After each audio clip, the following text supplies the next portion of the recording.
haunted schools, trying to raise children while you're an adventurer, and maybe just a little bit of boy love.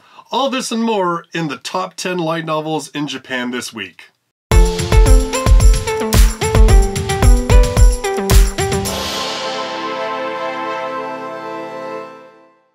Hello everybody, and welcome to the weekly countdown of the top 10 best-selling light novels in Japan. I'm Justus R. Stone. I do this video every single week, as well as doing weekly reviews.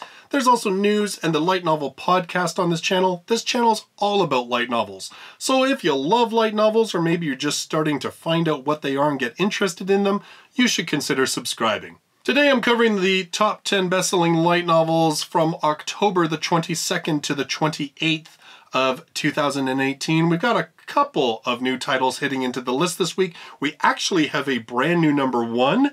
So the Mahouka spin-off has been dethroned. That actually happened faster than I thought it would, I'll be honest. So let's get right into it. At number 10, with 7,115 copies sold, volume number 6 of Kawaikereba Hentai de mo Suki ni Natte Kuremasu. Or, would you even fall in love with a pervert as long as she's cute? This one we do not have a license for the light novels or the manga adaptation. After cleaning the calligraphy club room one afternoon, Kiryu Keikaku found a love letter addressed to him on the club's desk. Eager at the possibility of finally getting a girlfriend, he opens the envelope only to find the words, "I like you," along with a pair of the sender's panties. With only these panties as evidence, Keiki narrows down the identity to the 4 girls who helped him clean the clubroom that day. Tokihara Sayuki, the lazy third-year president of Calligraphy Club. Koga Yuika, a library committee member of foreign descent. Nanjo Mao, Keiki's slightly tsundere fellow classmate. And, most awkwardly, Kiryu Mizuha, Keiki's clean freak of a younger sister. Among at least 3 of these girls, Keiki believes is the one who left him the letter and their panties, so with determination in his heart, he sets out to uncover which of these seemingly unorthodox ladies will become his girlfriend. Now this one's been on the list before, and actually at the time I commented, I was like, okay, so it's got hentai in the title and it's got a girl with her blouse undone. I kind of get why this is in the top 10, but I heard from some of you that said that this surprisingly the series wasn't quite as ecchi as what you would be led to believe. I don't know, because it's not in English. I suppose I could look up the manga. I bet you somebody's done a translation of some of the manga, but nonetheless, this one apparently not quite as racy as what's advertised. Does definitely sound sort of like that slice of life comedy, and of course, you know, it's almost like a twisted take on Cinderella. I'm just thinking of that, I'm like, whoa, that's taking the Cinderella story to a whole other level. So anyway, this one's at number 10. At number 9, with 7,442 copies sold, Volume 1 of Mahouka Koko no Rettousei, Shiba Tatsuya Natsu Keikaku, or the Irregular at Magic High School plan to assassinate Tatsuya Shiba. So this one, the spin-off, of course, of the Irregular at Magic High School, has been on the list for a couple of weeks, actually at number 1. This week, not only kicked out of the number 1 spot, but all the way down to number 9, which I'm kind of surprised by. Like, the main series is usually closer to the number 1 spot for quite a couple of weeks, but then again, this is a spin-off, so I don't think spin-offs ever are quite as popular as the main series. If you guys know of one, let me know in the comments down below. We do have the main series licensed by Yen On. They just released the 9th volume of that on September 18th, and they're also releasing the manga through their Yen Press imprint. So we do have the main series of this. I really wouldn't be surprised if one day we get this series in English. I don't know how many volumes this is going to end up being. This is the first time, apparently, that there's been sort of a spin-off of the Irregular at Magic High School. This one, if you haven't watched the previous week's video, it actually focuses on a girl who is not a magician, but is actually an assassin of magicians, and kind of covers her getting all embroiled in a plot to assassinate Tatsuya, which we all probably can figure out how well that's going to go. And number 8, with 8,167 copies sold, Volume 16 of Tokyo Ravens. This one we do not have the light novel licensed in English. The manga apparently you can buy from Bookwalker, their sort of English side, the Bookwalker Global store. You can buy that one in English from Bookwalker. I don't see it anywhere else, so I think maybe it's become a Bookwalker exclusive in that case.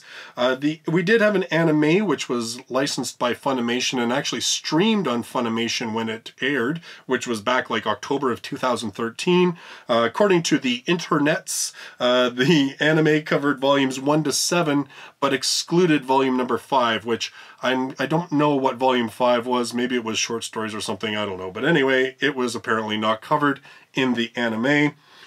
Tsuchi Mikado Harutora was born into a prestigious Onmyoji family, but he can't see spirit energy. Therefore, he's been enjoying a peaceful daily life with his friends at an Onmyo branch school. One day, his childhood friend, Tsuchi Mikado Natsume, heir to the head family, suddenly appears. Will this cause his destiny to spring into motion?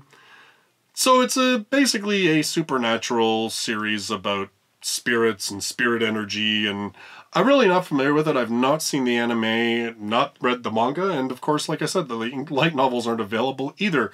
So I don't know. I would love to hear some thoughts from you, the viewers, in the comments down below on this one. If you have a little bit more information to add or flesh out sort of the storyline on this one. Most of the sort of synopsis you find online aren't really that great, even though it's had an anime released with English subtitles, so go figure. And number 7, with 9,233 copies sold, Volume 8 of Genjitsu Shugi Yuusha no Oukoku Saikenki, or as we are receiving it in English, How a Realist Hero Rebuilt the Kingdom. This one is licensed for English release by J-Novel Club. They're releasing it digitally.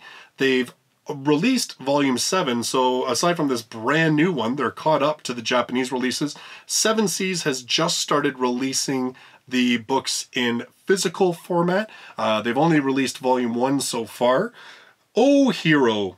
With that cliched line, Kazuya Soma found himself summoned to another world, and his adventure did not begin.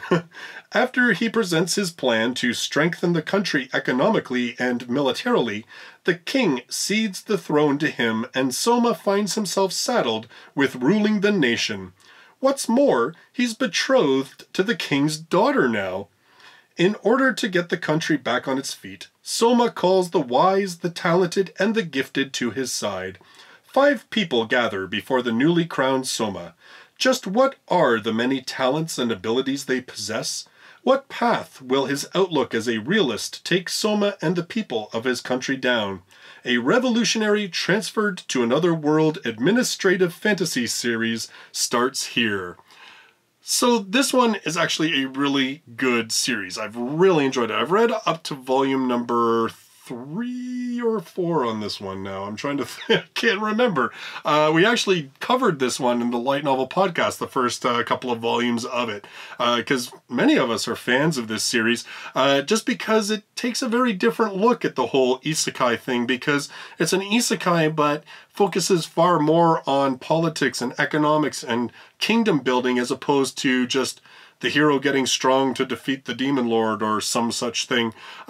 We had lots of theories about where this series could go, and I'd be very curious to see if it ever gets to any of those places. This is actually one that I would recommend, even if you're a little burned out on the isekai thing, just because it is a bit different, and even though it's got sort of a harem element, the characters, the way they're handled is, I would say, a little bit better than your average harem type series, and all in all, it's just a really well done series so far.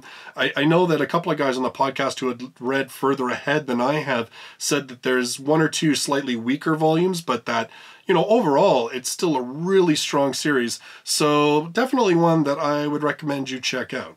At number 6, with 9,797 copies sold, Volume 11 of Gamers. This one, we had a 12-episode anime which aired July to September of 2017. It did stream on Crunchyroll and covered up to about Volume 5. We do not have a license for the light novels in English. And this one, of course, just about a group of people that are all kind of together because of their love of video games, and it follows sort of the misunderstandings and hijinks and romance, etc. that happens between them all. Again, it's one of those series that I'm kind of like, you know, this is kind of the slice of life thing that I think would do well as in an English market, but well, it's yet to happen. At number 5, with 9,963 copies sold, Volume 8 of Date Alive Encore. This one on the list last week. We do not have a license for, this is actually sort of a spin-off. We don't even have a license for the main series, let alone this spin-off one. And at the same time, there was an anime. They did 2 seasons. Those ones were released in English by Funimation. There is a 3rd season that has now been announced and will begin airing in 2019. And this one, of course, is about a boy who has to try and get these spirits, these females, to fall in love with him so they don't run amok and destroy the world. This one, as I said, it is a spin-off. It's actually just short stories sort of set within the universe. And I don't know if it follows the timeline or they're just kind of like all over the place in terms of the books that have already been released. I'm not too sure because I haven't really gotten into the Date Alive series. I know it's really popular. It's a series that I'm very surprised we haven't seen picked up in English, but maybe that will change, particularly with the 3rd season coming. It may spark interest in publishers to pick this one up. At number 4, with 10,552 copies sold, it's a new light novel, and that is Hirano to Kageura. This is actually a spin-off of a manga series. The manga series, I'll give you the rundown, although it'll give you an idea what this series is about, although it looks like the light novel deals with different characters. Miyano is a high school student with a secret. He's a BL fanboy. He's passionate about his hobby, but doesn't share it with others easily, until a chance encounter with a quirky senpai named Sasaki brings a new friendship. Sasaki doesn't know what the heck a seimei, or uke, is, or why he should be worried when Miyano threatens to draw doujinshi involving him, but he's eager to learn about his cute new friend's hobby. Now, so there is a manga. That was the manga. This one looks to involve different characters, but it is being written by the same author, and it does advertise itself as a spin-off of the manga. So even though it's looks like it's different, it's obviously going to be somewhat thematically related. I didn't find a lot on the light novel itself, obviously, because it's brand new, but on the manga, everybody was sort of saying the same thing, that it's really cute, that it's not as sort of boy love as you would think, although it does kind of hint and tease that kind of stuff. So that seems to be kind of what this is. Again, there is not a license either for the manga, and certainly not one for the light novel because it's brand spanking new. Again, I don't know whether we're going to get this kind of stuff in English. Certainly I know that Sam over at J-Novel has expressed some desire to expand their line and to include a bit more like the shoujo and even maybe some like yaoi and yuri. So maybe we'll get this kind of stuff, you know, going down the road, but I think it's still going to take some time. At number 3, with 11,219 copies sold, Volume 14 of Haunted Campus. There's no English license for this light novel series. The story follows Mototsu Yagami, a college student who can see ghosts, but doesn't want to. In college, he meets Koyomi Nara, who was his junior in high school. Out of unrequited love for her, he follows her into the Occult Research Society, which is full of eccentrics who fill their campus life with the occult. So we don't have this one obviously licensed in English, Although I would be really interested in reading something like this. Like, I would like to have, like, there's been a bunch of anime that are kind of like this story, right? So I would be really interested in getting this kind of a thing of a light novel where it's kind of like modern world, but still has elements of the occult, like ghosts and stuff. I think that would be kind of neat. I would like to see something like that. Again, though, this is the 14th volume of this one, so it's been ongoing for a while. I don't know specifically that we would ever get this one, because again, it's not really a genre that we have much of. Actually, we don't really have anything of. I think maybe Boogie Pop would be the closest thing to that, and even that's very, very different. But anyway, so I would like to see something like this down the road. Maybe a series like this, if not this one, and maybe, because as we go along, we're seeing more and more genres start to be introduced in the English market, and well, we'll never know what happens until it happens. And number 2, with 11,487 copies sold, Volume 8 of Biblia Koshodo no Jiken Teicho, or the case records of the Biblia second-hand bookstore, or antiquarian bookshop Biblia's case files. This one's been on the list for a couple of weeks, actually, and as I understand it, I guess this one's had a break. This is sort of a volume that's now coming out after there's been a while since the 7th volume, and this one about a used bookstore owner who is very much in love with books, and as she gets these sort of antique books and such, it's about her tracking down the stories related to those books, not just in terms of the books themselves, like how they were written and stuff, but even just like the owners or how the book ended up in her shop. So there was a live action series based on this that did air on Crunchyroll. I don't know if it's still on there. I've mentioned it the past couple of weeks, but never actually gone onto Crunchyroll to see if it's still there. But it was really fun, actually. I really enjoyed it. So I'd love to see a series again. You know, this is another series that's very different than stuff that we have. Probably the closest, although it does involve some sort of fantasy element, would be Book Girl. Because even, like, I've only read the first volume. I want to read more of it because I enjoyed the first volume. But even in that one, it was the same idea. It focused very much on a particular book and sort of gave the background of the writing of that book, and there was a lot, sort of like the whole story kind of revolved around the themes and ideas and everything else of that book. So that's probably the closest we have, but as I said, it does still have some supernatural elements to it, which this one, as far as I know, does not. At least it certainly didn't in the live action show.